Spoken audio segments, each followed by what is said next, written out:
Assalamualaikum warahmatullahi wabarakatuh. Perkenalkan, saya Aris Hilmi Atamimi dari Prodi Sains Data dengan NIM 0530828844. Di sini saya akan mengerjakan tugas 3 mata kuliah struktur data mengenai pencarian menggunakan algoritma depth first search dan breadth first search dalam bahasa Java, yang dimana kita diminta untuk menggunakan graf dengan 8 node yang mewakili A1, A2, A3, A4, A5, A6, A7 hingga A8. Di sini saya akan menggunakan node berbentuk pohon dengan angka 1 sebagai root, di mana angka 1 memiliki hubungan dengan angka 2 dan angka 3, lalu angka 2 memiliki hubungan dengan angka 4 dan angka 6. Lalu ada angka 3 yang memiliki hubungan dengan angka 5 dan angka 7, dan angka 4 yang memiliki hubungan dengan angka 8. Seluruh graf ini nantinya akan kita cari hubungannya menggunakan pencarian depth first search dan breadth first search menggunakan bahasa Java di aplikasi NetBeans. Baik, berikutnya itu kita masuk ke dalam bagian pengkodingan utama, yaitu kita memulai dengan mengcoding package dan import Java Util atau kode Java. Di sini saya menggunakan kelas tugas DFS sebagai nama kelas. Lalu baris pertama kita akan menuliskan private intv yang mendeklarasikan vertex variabel yang menyimpan jumlah total slot dalam array. Lalu baris berikutnya adalah linked list integer mendeklarasikan adjacency list. Ini adalah array dari linked list yang akan menyimpan node mana saja yang terhubung dengan node saat ini. Ini adalah cara kita merepresentasikan graf. Lalu berikutnya itu ada tugas DFS intv. Ini adalah kontraktor yang dipanggil saat kita membuat objek baru angka v8, menunjukkan jumlah node yang diinginkan. Lalu ada v besar sama dengan v plus 1. Ini menentukan ukuran array. Karena node kita 1 sampai 8, kita butuh 9 slot, 0 hingga 8. Lalu ada ADJ sama dengan new linked list yang buat array adjacency dengan ukuran 9. Lalu ada loop for. Loop ini memastikan semua node yang valid di indeks 1 hingga 8 diinisialisasi. Berikutnya yaitu new linked list menginisialisasi setiap slot array dari 1 sampai 8 dengan objek linked list yang baru. Ini penting agar kita bisa menambahkan tetangga nanti tanpa null pointer exception. Ini adalah perintah-perintah yang akan menjalankan program ini. Berikutnya kita memasukkan perintah void add edge. Ini berfungsi sebagai untuk menentukan koneksi, di mana kita menggunakan adjacency dan .addWay yang bertujuan ini untuk memiliki koneksi satu arah antara U terhadap W. Selanjutnya void DFS util. Ini adalah metode utama DFS yang dipanggil secara rekursif. Yang selanjutnya itu adalah visited.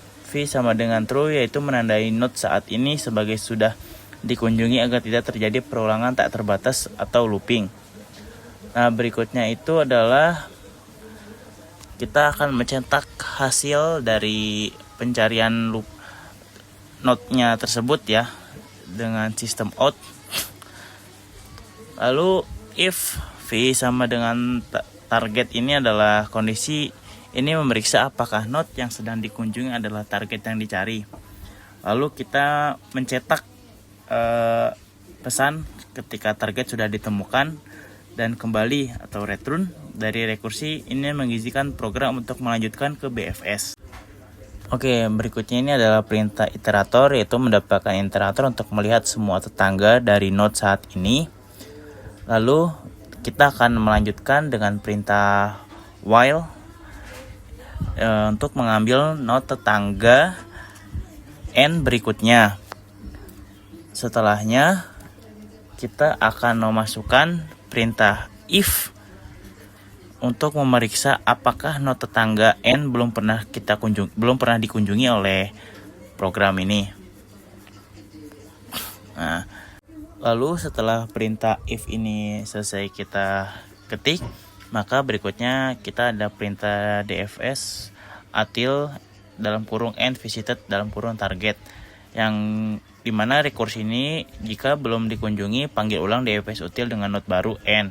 Ini yang membuat dfs masuk ke dalam. Lalu ada berikutnya itu adalah boolean visited untuk metode start dfs, yang dimana metode ini adalah bertujuan untuk memulai pencarian. Baris ini sangat penting, ia memastikan array visited di reset menjadi false semua sebelum pencarian baru dimulai. Maka seperti yang kita tahu, karena DFS ini menggunakan prinsip stack, maka perintah ini akan membuat memastikan array itu di visit itu di reset menjadi false semua sebelum pencarian baru dimulai atau pencarian berikutnya. Oke, setelah kita menginput perintah start DFS, maka berikutnya kita akan menginput algoritma untuk pencarian BFS ya. Dimana antrian BFS ini berdasarkan prinsip queue atau antrian dengan metode FIFO, first in first out. Dia akan menelusuri graf secara melebar per level.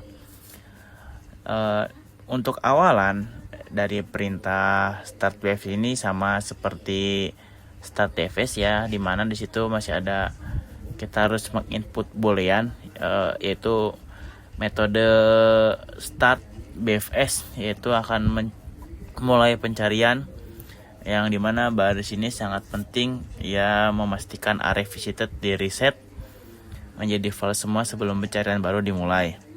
Setelah menginputkan boolean, maka selanjutnya kita akan menginput linked list integer untuk queue sama dengan new, yang dimana ini akan mendeklarasikan queue atau antrian BFS selalu menggunakan antrian untuk menyimpan node yang harus dikunjungi berikutnya.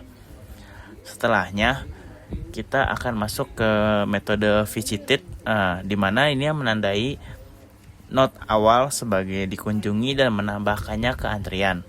Setelah menginput visited ini, kita akan mencetak perintah dari start BFS ini, yang dimana kita menggunakan untuk memulai pencarian perintah awal, pencetakan perintah awal yang ada di codingan yang paling atas itu ya. Setelahnya kita melakukan pencetakan ini, maka berikutnya kita akan melakukan input kode while queue size, yang dimana ini adalah loop utama BFS yang akan terus berjalan selama antrian tersebut belum kosong. Seperti itu. Nah, ini adalah kode yang akan menjadi kunci utama juga, karena dia akan terus berputar selama BFS selagi antrian itu belum kosong ya. Dia akan terus mencari angka-angka yang kita tentukan. Selanjutnya setelah loop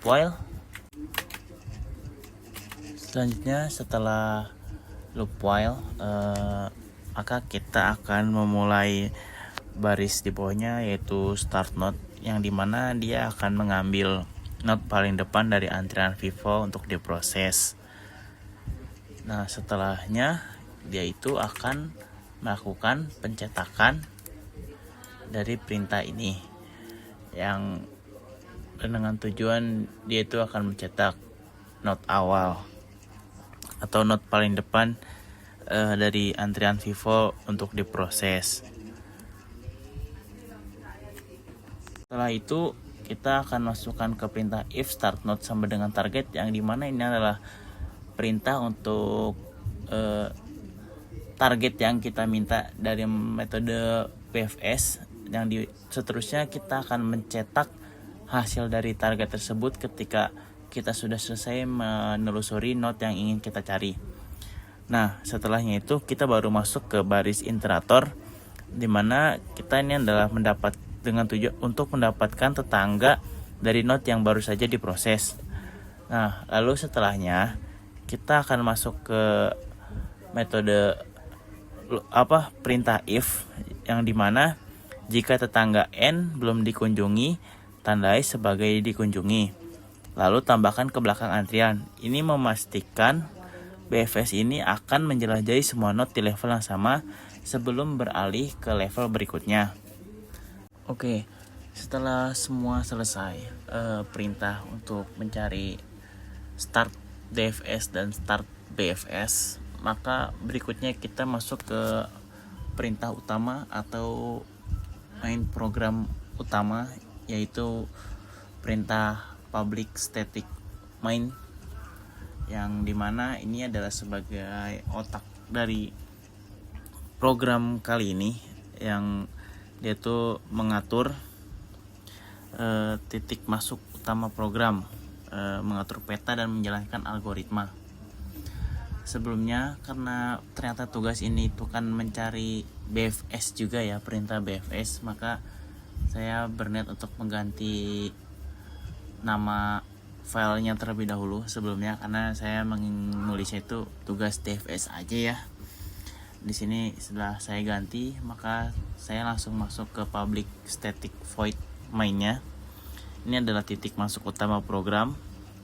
Lalu selanjutnya itu baris sebawahnya itu nanti saya akan masukkan tugas DFS BFSG sama dengan new tugas DFS BFS dalam kurung angka 8. Nah, kenapa ada angka 8? Karena kita akan membuat objek graf baru untuk 8 not. Setelahnya baru kita masuk ke perintah untuk menentukan semua hubungan pada graf, karena kita menggunakan standar add-g.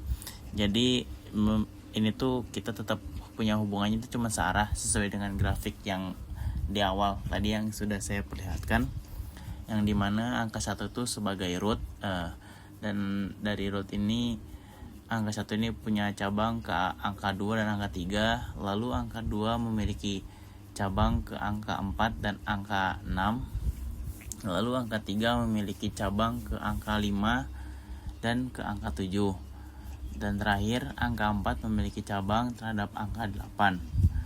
Nah, setelah selesai semua untuk menentukan hubungan pada graf, selanjutnya kita akan memulai pencarian DFS dengan kode G start DFS. Nah, di sini saya akan mencari not A1 dengan targetnya not A7. Selanjutnya setelahnya kita lanjut mencari BFS, mencari perintah BFS, yang dimana di sini awalnya saya benar mencari dengan not A2 terhadap target not A7. Nah, selanjutnya kita merubah nama proyeknya dulu menjadi tugas DFS BFS agar program bisa dijalankan. Oke, setelahnya kita menjalankan program, merunningkan program. Nah, di sini sudah kita dapatkan, di mana bisa kita lihat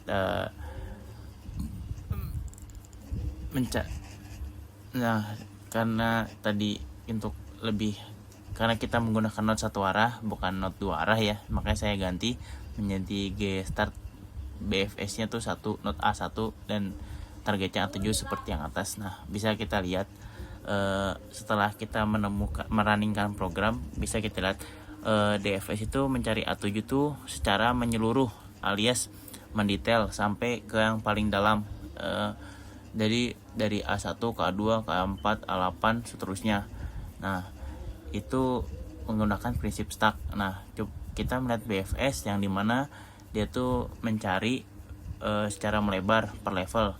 Jadi dia akan lebih singkat mencari not A7 nya daripada DFS. Nah, mungkin itu saja penjelasan saya dari program ini. Terima kasih. Wassalamualaikum warahmatullahi wabarakatuh.